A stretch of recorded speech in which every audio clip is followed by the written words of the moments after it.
Shalom adik-adik, kita bertemu lagi hari ini. Tante senang bisa bertemu kalian lagi ya. Tante akan bercerita tentang bergotong royong untuk membangun rumah Tuhan, bait Allah. Firman Tuhan terdapat di dalam Nehemia 2 ayat 10, 19 sampai dengan 20 dan ayat 3 dan 4. Adik-adik yang dikasihi di dalam Tuhan, masyarakat bersemangat membangun. Rapat para pemimpin di Yerusalem sudah selesai dalam perjalanan pulang ke rumah mereka, dan mereka berkata satu dengan yang lain, Tuhan sudah mengutus Nehemia kepada kita. Ia akan menolong kita keluar dari penderitaan ini. Rencananya sangat baik. Mari kita bekerja sama membangun tembok itu. Nah, mereka semua pulang ke tempat masing-masing dan melaporkan hasil rapat itu. Nah, adik-adik yang dikasihi di dalam Tuhan, kepada orang-orang di sekitarnya ya, mereka melaporkan hasil rapat itu. Nah, sekarang semua orang mau turut ambil bagian dalam membangun. Mereka sepakat Nehemia benar ya. Jika kita semua bekerja sama, kita pasti akan berhasil membangun kembali tembok Yerusalem. Kemudian kita bisa kunci gerbang kota itu di waktu malam, dan dari atas menara penjaga pintu gerbang dapat melihat musuh-musuh yang datang dari kejauhan. Di antara mereka ada juga yang masih ragu-ragu. Mereka mengingatkan teman-temannya, jangan lupa pengalaman beberapa tahun yang lalu. Waktu itu kita sudah mulai membangun kembali tembok kota, tetapi bupati-bupati Samaria dan Amon mengirimkan macam-macam laporan kepada Raja Persia di Susan, sehingga ia melarang kita untuk meneruskan pembangunan. Apa yang bisa kita perbuat kalau hal itu terjadi lagi? Ya, tetapi sekarang kan keadaannya sudah lain. Yang lain menjawab demikian. Apakah kita masih ingat surat izin yang Nehemia tunjukkan kepada kita? Semua itu ditulis oleh Raja Persia. Kalau kita sekarang membangun, maka kita akan membangunnya di atas izin raja. Kalau begitu, marilah kita membangun tembok kota yang sudah runtuh ini. Nah, adik-adik yang dikasih di dalam Tuhan, pekerjaan pun sudah mulai dibagikan dan pembangunan akan dimulai. Nah, kemudian ada rapat berikutnya yang sangat penting ya, karena pekerjaan ini akan dibagikan dan pembangunan akan dimulai. Tidak ada lagi pertanyaan mengenai apakah mereka mau membangun tembok. Yang dibahas adalah bagaimana melaksanakannya untuk pembangunan tembok ini. Nah, pekerjaan itu harus direncanakan dan dibagi dengan baik, karena tidak dikerjakan oleh suatu perusahaan bangunan ya. Nehemia mempunyai satu rencana yang sangat baik. Setiap keluarga di Yerusalem mulai mengerjakan bagian dinding yang paling dekat pada rumahnya. Penghuni dari kota lain seperti Tekoa dan Yeriko ditugaskan membangun bagian lain. Para imam juga turut dalam pembangunan mereka. Mereka bekerja di bagian tembok yang dekat dengan bait Allah, dan pintu gerbangnya disebut pintu gerbang domba. Nah, ini adalah pintu masuk bagi orang-orang yang memberikan domba dan binatang lainnya sebagai korban bakaran di bait Allah. Tidak jauh dari situ mereka membangun menara 100 dan menara Hananel. Satu rombongan yang datang dari Yeriko membangun mulai dari tempat di mana para imam keluar.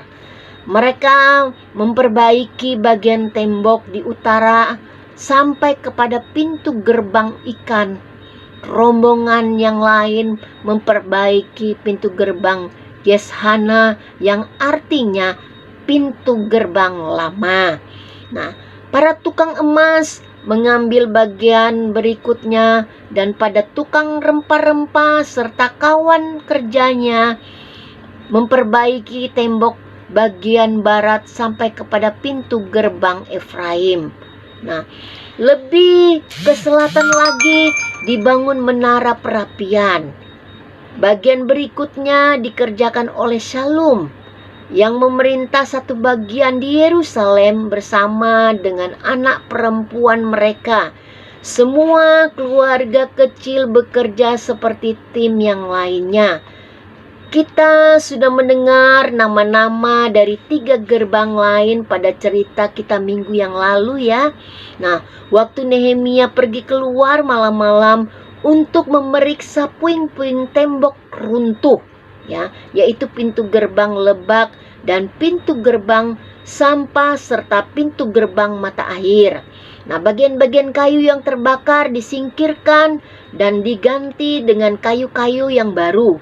Tiap pintu gerbang dikerjakan oleh tim pekerja yang berbeda. Akhirnya para imam mendirikan pintu gerbang kuda.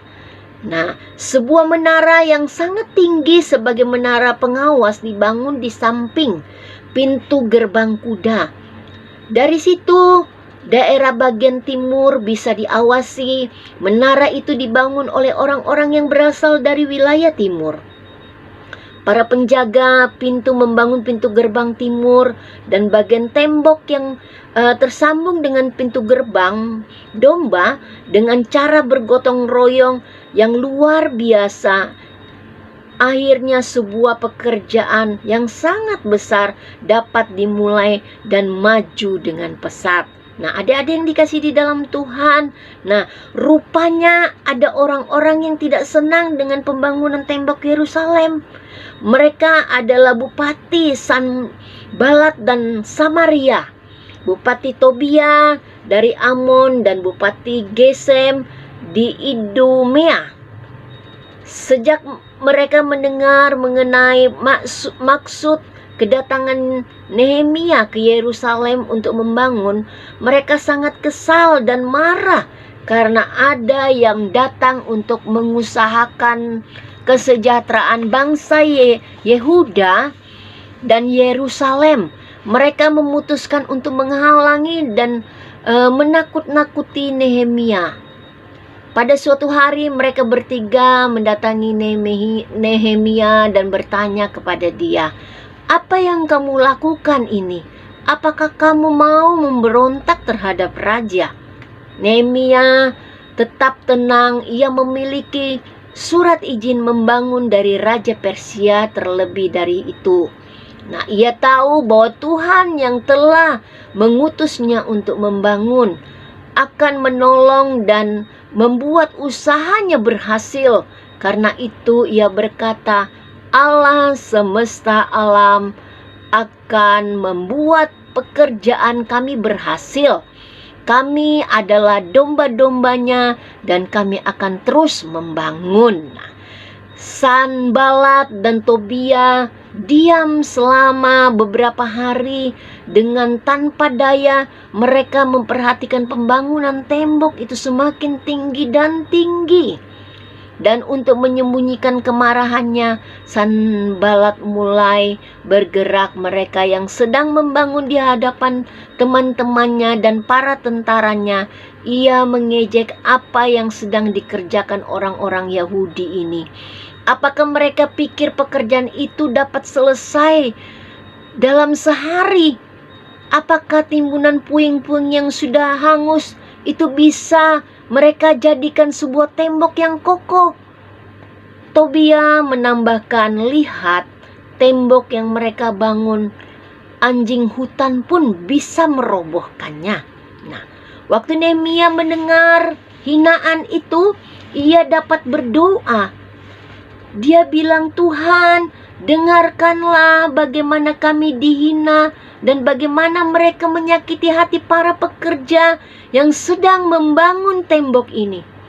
Kemudian mereka meneruskan bekerja. Tak lama kemudian seluruh tembok selesai diperbaiki sampai setengah tinggi, sebab rakyat bekerja dengan penuh semangat. Nah, Tuhan memperlihatkan umatnya waktu Nehemia diberitahukan rencana musuh-musuhnya. Ia melakukan dua hal. Ia semakin tekun berdoa dan menempatkan para penjaga kota siang dan malam. Mereka semua terus membangun, dan karena kurang istirahat, akhirnya mereka semua merasa sangat lelah, dan mereka pun mengeluh. Masih begitu banyak puing yang harus disingkirkan.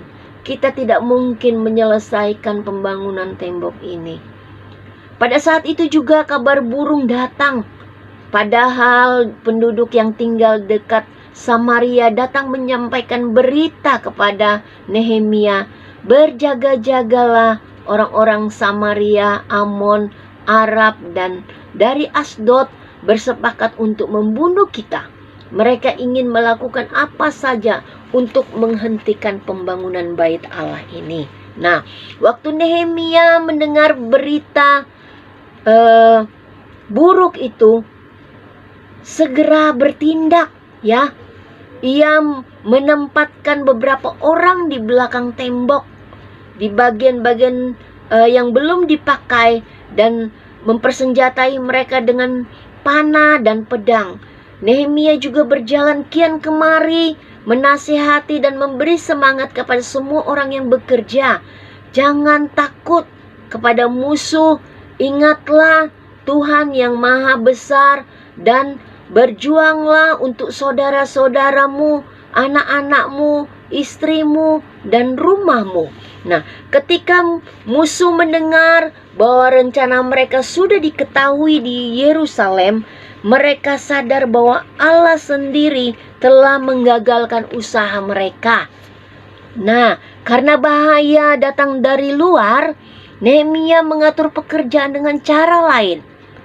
Setengahnya bekerja dan setengahnya lagi dipersenjatai dengan pedang dan panah untuk membela diri mereka jika tiba-tiba serangan datang.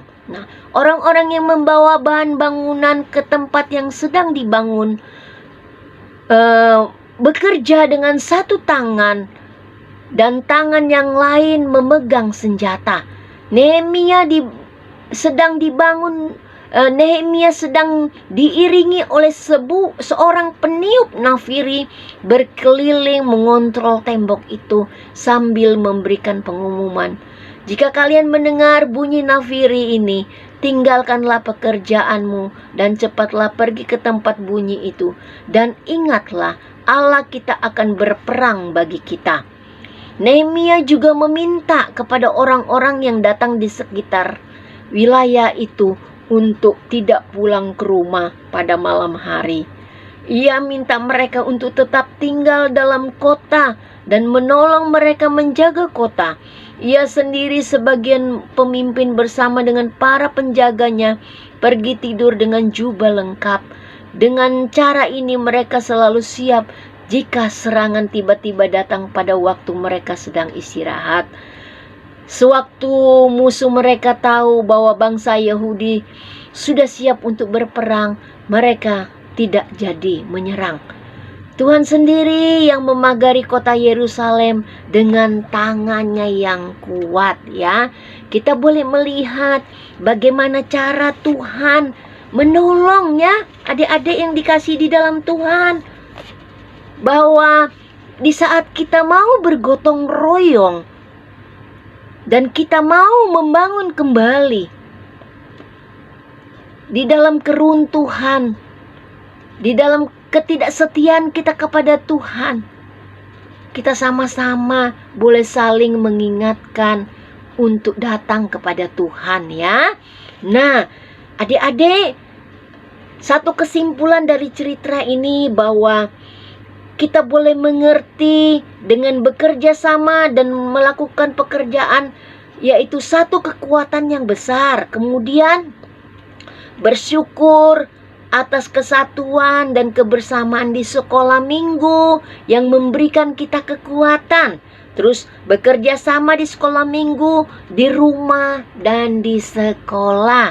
Nah, itulah yang Tuhan mau, biar kita saling sama-sama bergotong royong untuk membangun di dalam kehidupan kita sebagai orang yang percaya kepada Tuhan Yesus, yang selalu merindukan Tuhan Yesus.